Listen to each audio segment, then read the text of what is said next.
Información con entrevistas programadas y una de ellas ya la tenemos en línea y es Federico Rayes, economista y director de la consultora Ecotono.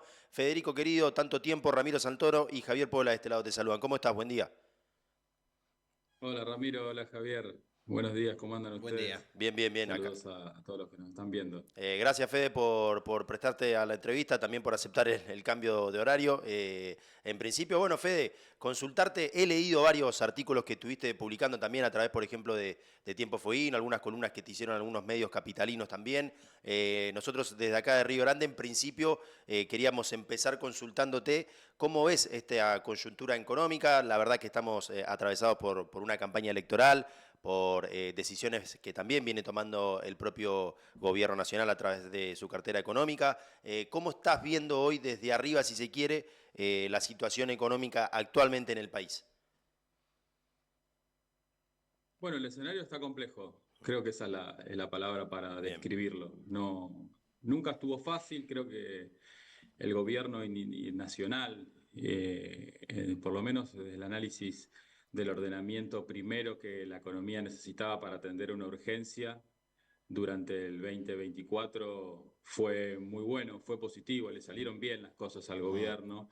Eh, si bien sabemos que la primera parte del 2024 caímos en un pozo de actividad económica, desde mayo y de ahí para adelante, incluso hasta el principio del año en curso. Las cosas fueron para arriba, aumentó la actividad económica, comenzó a demandarse más dinero, comenzaron a crecer los salarios reales. Eh, Hubo un muy buen escenario de cosecha gruesa, permitió reactivar el principal ingreso de dólares a la economía, se renegoció con el Fondo Monetario Internacional, las cosas salieron bien, se logró cambiar un esquema monetario y cambiario que estaba casi agotado y esa transición resultó buena, digamos, sin grandes shocks.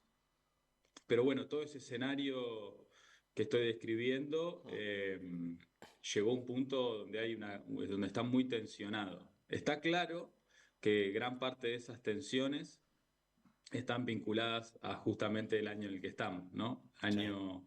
Año electoral, y sabemos que todas esas tensiones de lo electoral, de lo político, sobre todo en este contexto donde está esa disputa, bueno, en realidad siempre vimos esa disputa de los Sí, sí. argentinos de es ahora o nunca, es el cambio o la muerte, Claro, digamos, claro. como siempre estamos al filo del abismo en lo político, en lo discursivo, y eso se traslada a muchas tensiones que llegan hasta la economía. A la economía ni de acá ni de ningún lado del mundo les gusta esos vaivenes de la política, ni que la política cambie 180 grados en una elección o en la otra. Eso quita previsibilidad, genera incertidumbre en los escenarios futuros, que es lo que más necesitamos. Y este caso no fue la excepción. Toda esa tensión de la política se está transmitiendo a la economía, sumado a que el escenario de la economía es de por sí complejo, Mm.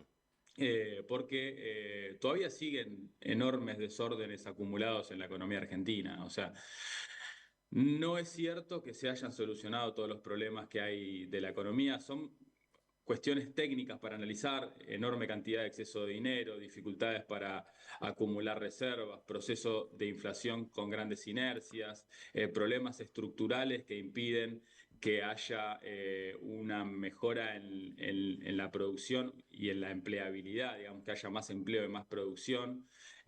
Todo eso sumado al escenario de inestabilidad política genera que lo que estaba más o menos acomodado comience a generar pequeñas explosiones por todos lados que cuando uno las mira desde una perspectiva se da cuenta que está todo explotado. En ese contexto, el gobierno nacional tuvo que abandonar un montón de premisas que venía manteniendo, comenzó a ser más desprolijo, a generar, como se dice en el deporte, errores no forzados, ¿no? Sí, Cuando uno está sí. jugando y te mandan la pelota, vos tenés que devolverla.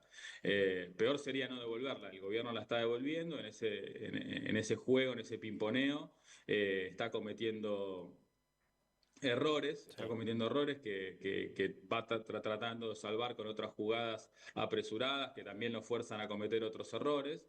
Y todo eso se está notando, se está notando. La gran pregunta, creo yo, es, y que todo el mundo se hace, obviamente, primero, ¿cómo van a salir las elecciones? claro. Si las elecciones van a ser, van a tener un buen resultado para el gobierno y si lo van a saber capitalizar ese resultado, porque no necesariamente, por ejemplo, en esta reunión, en esta elección que hay este fin de semana, que Sí, son las legislativas de la provincia de Buenos Aires, ¿no? El resultado favorable para el gobierno es ganar, sino tal vez no perder por tanto, o que la fuerza opositora peronista principal, kirchnerista y Fuerza Patria y aliados no saque un tan buen resultado. Es decir, esa es la primera pregunta, cómo va a ser las elecciones, y después, ya sea que el resultado de las elecciones, viéndolo entero, ¿no? Ahora PBA y a fines de octubre eh, las nacionales de diputados y de senadores, ya sea que el resultado sea bueno o sea bien, malo, bien. ¿cómo va a reaccionar el gobierno? Si el resultado es favorable, si va a realizar los cambios económicos que evidentemente se están necesitando, y si los resultados son malos, ¿cómo va a realizar esos cambios en un contexto adverso desde el punto de vista político y desde la gestión republicana, ¿no? Claro, recordemos que en la historia, ¿no? Argentina, por lo menos en los últimos años, luego de los resultados electorales a nivel nacional, los mercados tuvieron una importante variación, ¿no? Cuando perdió Mauricio Macri, que volvió el kirchnerismo, hubo una suerte de escapada del dólar. Situaciones similares ocurrieron después cuando ganó Javier Milei, que se estabilizó un poco, empezó a bajar. Ahora, ¿vos pensás que los mercados pueden volver a influir en la economía nacional luego de un resultado, por lo menos en este, ¿no? En lo que es uno de medio término, no presidencial? Sí, yo creo lo que se dice usualmente es los mercados votan todos los días. Es Claro, decir, claro. cuando, los mercados, a ver, porque idealizamos un poco, los mercados no piensan, no hablan. Atrás de los mercados hay Mm, personas, individuos, como cualquiera de nosotros que decide comprar acciones, bonos, invertir en plazo fijo, tener un fondo común de inversión, y también empresas y también bancos, digamos, y detrás de los bancos y de las empresas hay personas que toman decisiones de carne y hueso, más profesional, menos profesional, pero no dejan de ser personas. Y las personas lo que tenemos son expectativas, es decir, todos nos estamos haciendo las mismas preguntas que nos hacemos recién. ¿Qué va a pasar en la elección? ¿Cómo va a reaccionar el gobierno?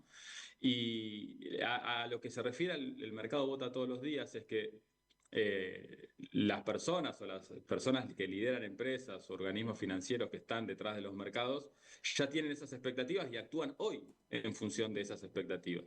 Lo que pasó por ejemplo, para traer un caso de los que mencionaste, en las PASO de Macri del 2019, es que esas expectativas eran favorables a que Macri o el gobierno de Macri en aquel entonces tuviese un buen resultado, saliese victorioso y pudiese continuar con su agenda. Entonces llegaron al mercado, llegaron a las elecciones, como se dice, comprados, es decir, con una expectativa positiva. Sí. Entonces, si vos esperás que eso sea positiva, esperás que mañana los bonos vayan a subir, que las acciones vayan a mejorar. Entonces, hoy comprás y tenés más bonos y más acciones porque esperás que mañana vayan a subir, ¿no? mm. ¿Qué pasa? Tenés un resultado negativo y te diste cuenta que todo va a bajar, entonces salís a desprenderte de todo lo que vos tenés y los mercados muestran esas caídas fuertes.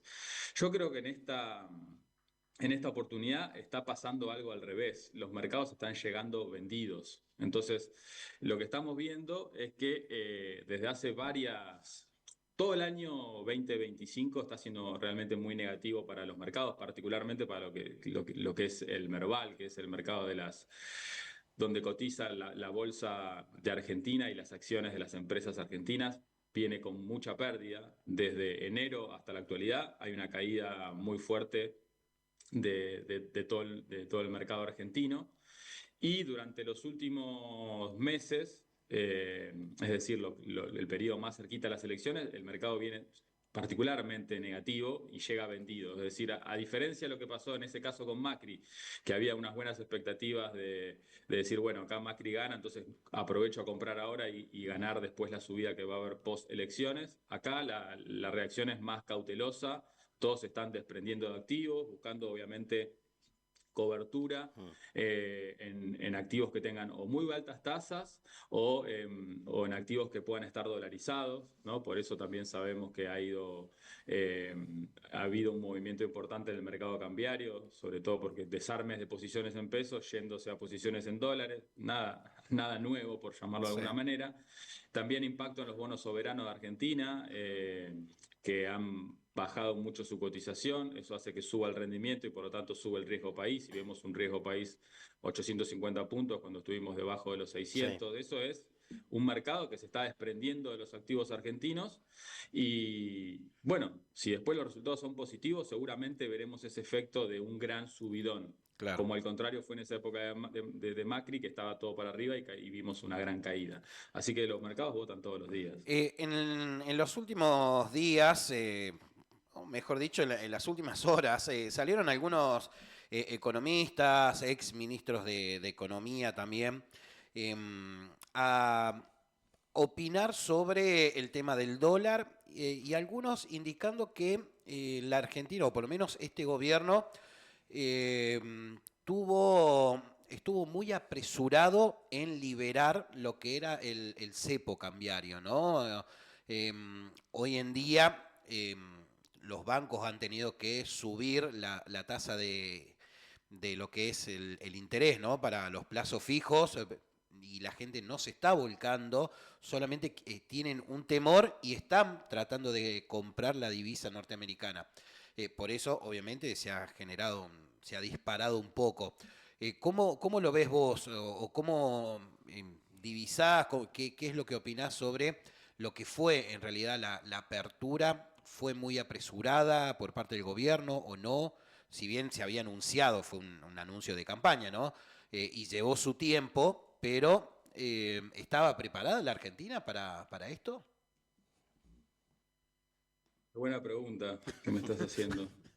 La verdad O, que o sea, mucho si de la esto es Argentina está opinable. preparada, es una pregunta que si querés la podés obviar, porque no sé para qué Te estamos van a ir a buscar a preparados. vos, Fede. Sí, sí. Mira, es un tema opinable y obviamente no tenemos contra qué contrastarlo en la realidad argentina. Digo, la realidad es una sola y podemos especular sobre cuál hubiese sido el otro escenario. Sí te puedo decir lo siguiente.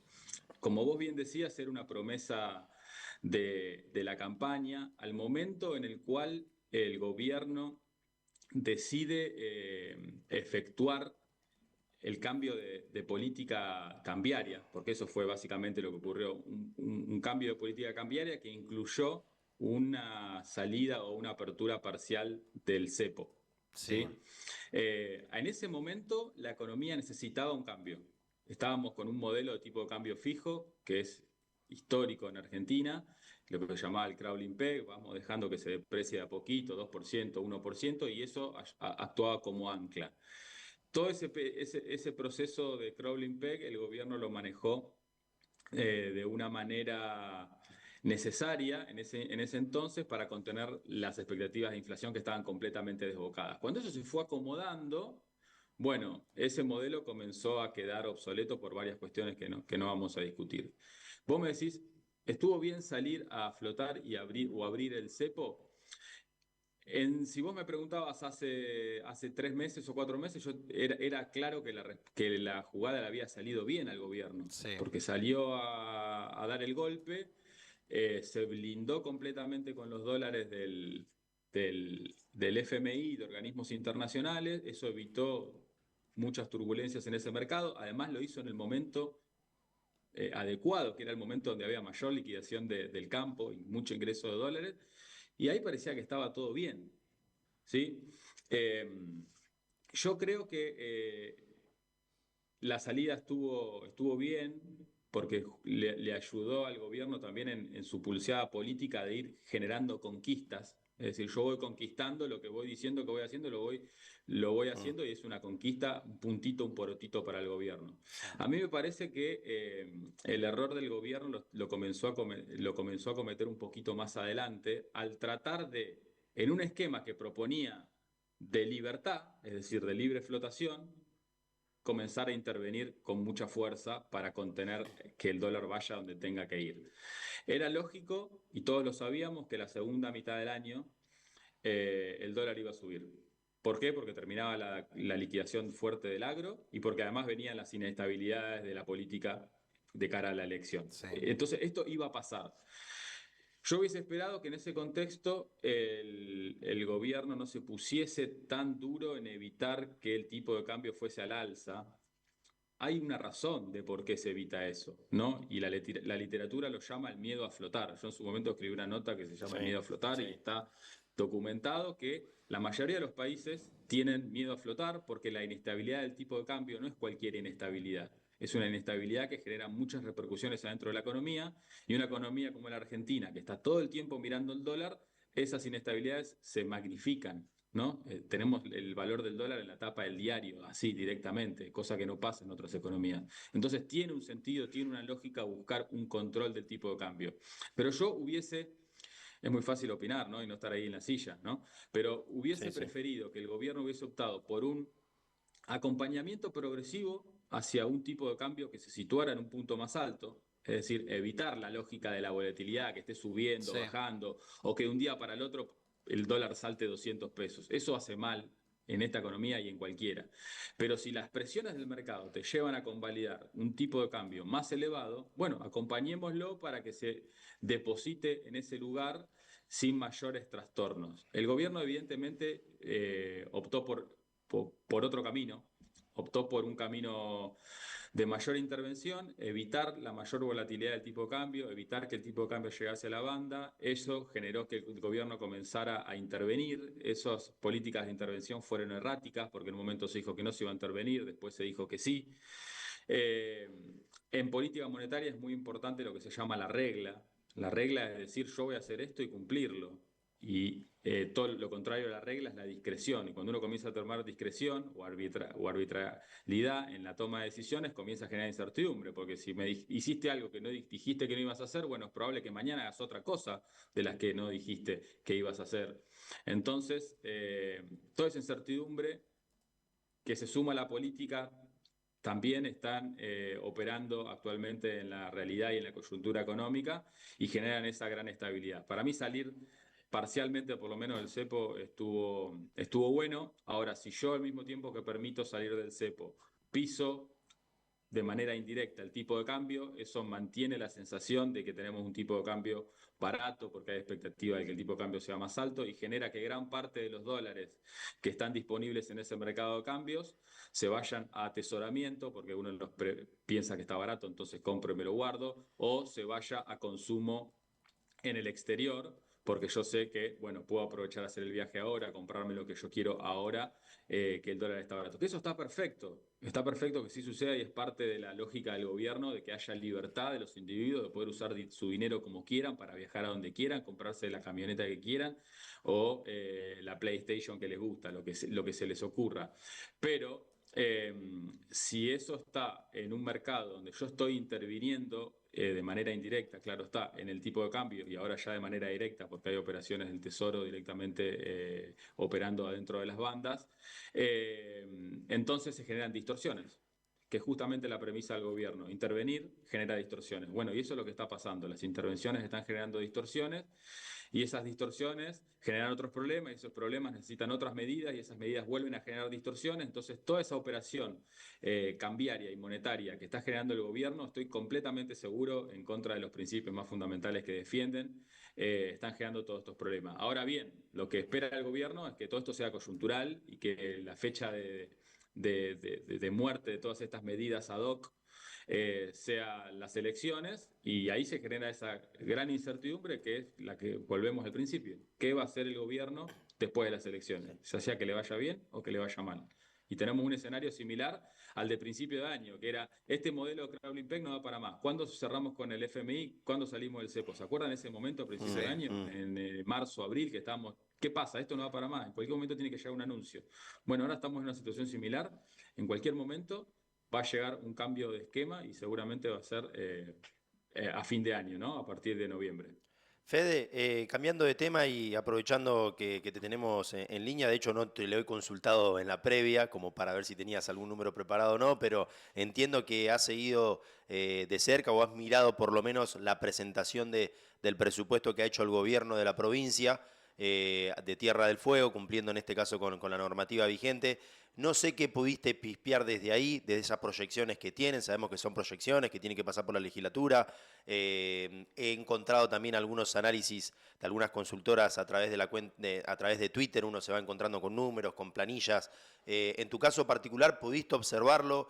¿Qué podés destacar del mismo? ¿Qué análisis podés hacer teniendo en cuenta que es un proyecto bastante amplio, pero sobre todo en lo que vos pudiste ver? Sí, lo estuve viendo, es como el del año pasado, un presupuesto de supervivencia, es un Mm, presupuesto totalmente escueto. Nuevamente pasa lo mismo, gran gasto de gastos corrientes en todos los niveles institucionales, administración central, organismos descentralizados. En algunos casos la administración central destina directamente el 55% de su presupuesto a pagar salarios y solamente un 2% a obras. En los organismos descentralizados es un 45% a pagar salarios y un poquito más, ya un 20% eh, a obras. Eh, Nuevamente un presupuesto deficitario que se apoya muy fuertemente en tres cuestiones para sobrevivir, casi diríamos. Una es el financiamiento de corto plazo de las letras. Se prevé un financiamiento de 30.000 millones mm. de pesos en letras. Eso va a permitir llevar la operatoria o ir moviendo la operatoria adentro del año. Después se prevé un endeudamiento concretamente de otros 30.000 millones para obras. Eso va a ser pagadero en las gestiones sucesivas, o sea, en los años 27, Mm. 28 y hacia adelante. Y luego lo que se prevé y se ve bajo la línea es nuevamente financiarse con proveedores. Hay una previsión de hasta 100.000 millones de pesos de mantener deuda flotante. Deuda flotante es justamente la deuda que uno tiene operando y que tiene que ir pagándole a los proveedores.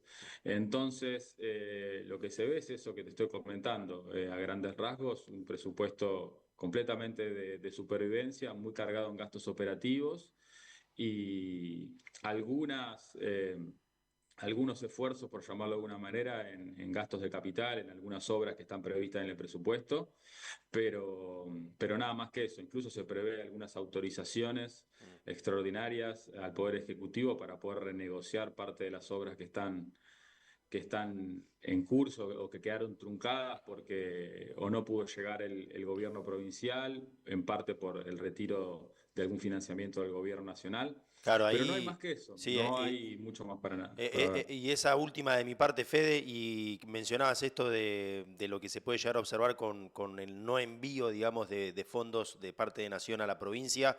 ¿Eso ya se está viendo impactado, digamos, en esta proyección que tiene el gobierno?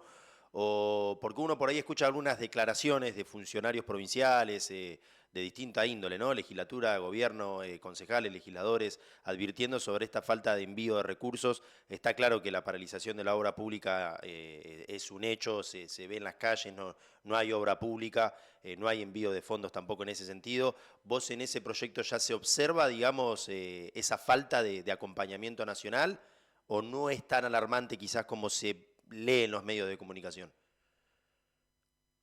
Mira, Tierra del Fuego es la provincia que por habitante más recursos de la nación recibe. Sí. Actualmente, Tierra del Fuego recibe aproximadamente 300.000 pesos por habitante por mes, Mm. ¿sí? Incluso un poco más. Son los recursos de coparticipación y regímenes federales. Esos recursos siguen llegando y la provincia se fondea, te digo, hasta en un 60% de esos recursos de coparticipación y regímenes federales. Mm. Hay recursos ahí específicos para educación, para energía, para salud, pero la gran mayoría, diría que más del 90% de esos recursos que reciben son de libre disponibilidad porque son plenos recursos de coparticipación. Lo que el gobierno nacional ha cortado o maneja de manera discrecional, para ser justos, son todos los recursos extraordinarios por fuera de la coparticipación federal y de los regímenes automáticos, ¿no? Esos recursos que también eran parte de algunos recursos administrados por fideicomisos que dejaron de existir, o algunos recursos particulares que se mandaban adelantos del Tesoro para manejar emergencias. Bueno, todos esos recursos han desaparecido o se manejan discrecionalmente por el gobierno, como lo hacen todos los gobiernos, ¿no? Pero la premisa es que han caído fuertemente. No obstante ello, Tierra del Fuego, insisto, es la provincia más beneficiada per cápita de los recursos que envía la nación. Y la premisa del gobierno nacional es que las provincias comiencen a administrar bien sus recursos, comiencen a generar recursos propios y que se manejen con los recursos de coparticipación que se envían, que en muchos casos, como Tierra del Fuego, bien abundantes son, eso hay que decirlo.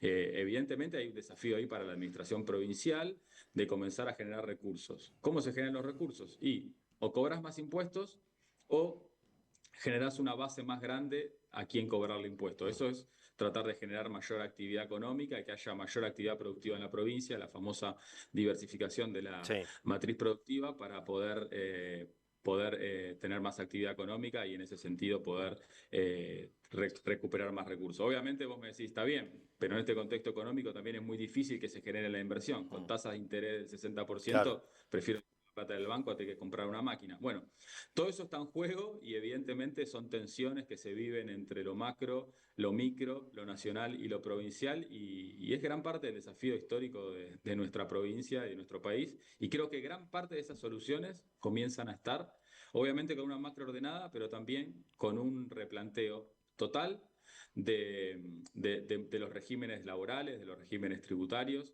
de nuestra República Argentina. Claro. Fede, la última bien cortita, en relación al tema del presupuesto provincial, hiciste referencia al tema de impuestos. ¿Figura dentro de lo que es el proyecto de presupuesto bien desglosado lo que es un posible cobro del impuesto inmobiliario por parte de la provincia o no?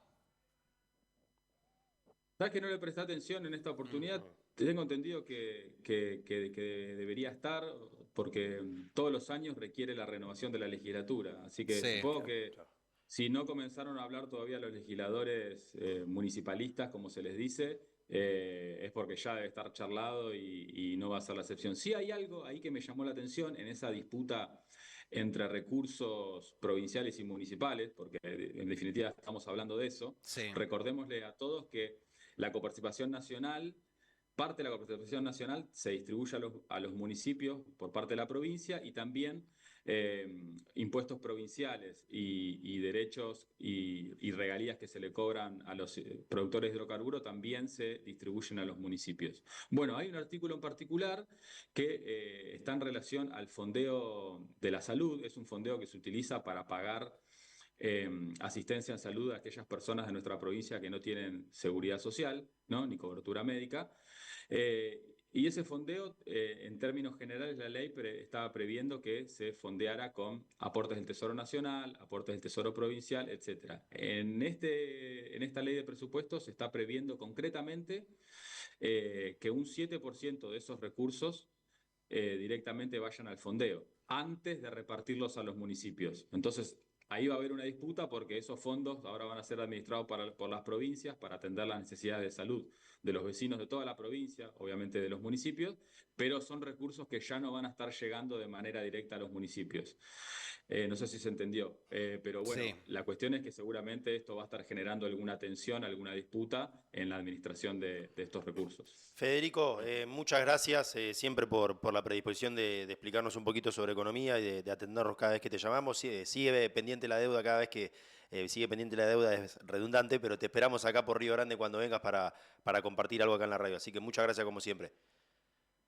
Un gran placer, un gran placer. Saludos para ustedes, siempre muy cómodo aquí, así que saludos a todos los que nos están viendo. Abrazo grande, Fede, buen fin de.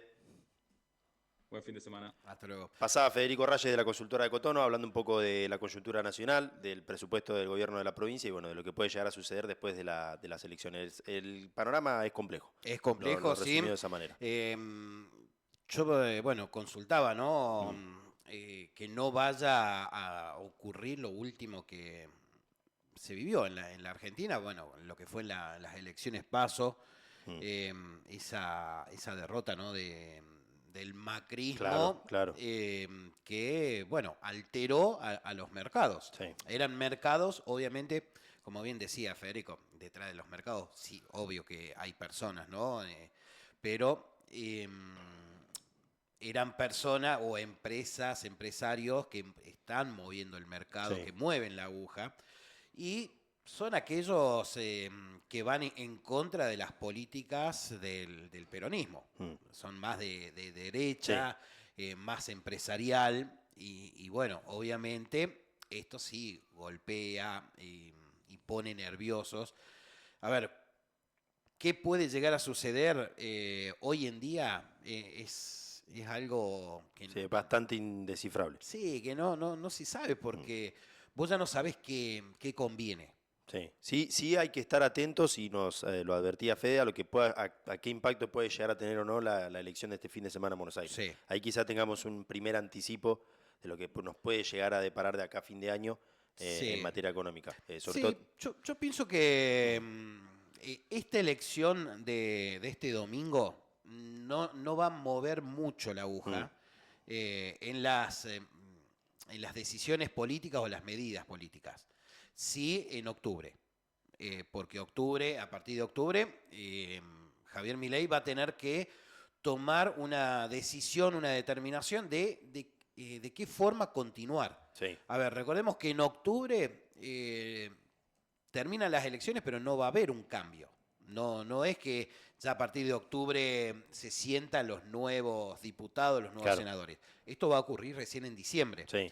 Pero a partir del 27 de octubre, el día lunes 27 de octubre, ya el gobierno nacional va a tener que empezar a analizar por un lado, un cambio de rumbo, un cambio de política, o va a continuar con lo mismo, aguardando a lo que puede llegar a ser el mes de diciembre, cuando esté realmente el recambio. Si este recambio le va a terminar favoreciendo o no.